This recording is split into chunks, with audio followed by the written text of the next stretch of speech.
In the foothills outside of San Luis, you'll find the Rael family ranch, where 15-year-old Carmelita is trying to complete her schoolwork for the day. I'm lucky if I could get through the whole day without having any problems with my Zoom. The Centennial School District is 100% online due to the pandemic. It's been hard.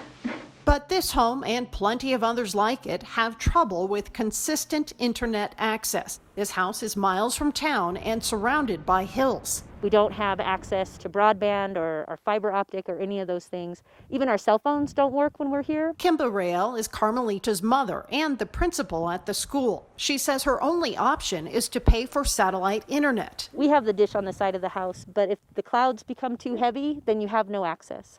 If the wind's blowing too strong and it's shaking, you don't have any access. When there's no access, they sometimes load up into the truck and drive to a cemetery at the top of a nearby hill. That area has line of sight to cell phone towers, so Carmelita can use the Wi-Fi hotspot on her phone to access the internet. It's a struggle. And she's not alone. According to the superintendent, about 20% of his students struggle with consistent internet access, and that obviously affects learning. Things are not getting done and not necessarily their fault.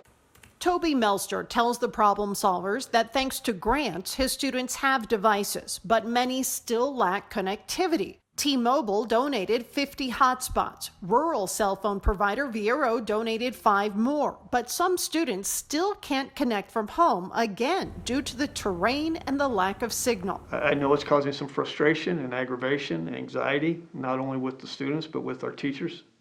I can't say enough about them. Melster is planning to apply for grants to add towers. The scaled down $30,000 to $50,000 plan would add a couple of 30-foot towers on school buildings. But Melster says that won't help everyone. Because we are in the valley and we're surrounded by the hills, the mountains, we need some that are farther out and up. But the other option with larger towers is pricey. The superintendent's dream would be to have 4 to 5 towers spread throughout the district, but that could cost more than $1 million. The superintendent hopes he can work with area providers, the state and community to get consistent internet access for all students. My kids need it just as much as anybody else. He and Rael know there are students across the state with these exact same issues, and they hope a solution can be found for all of them. I think everybody deserves to have access and to have options. Kim Posey, Fox 31 News.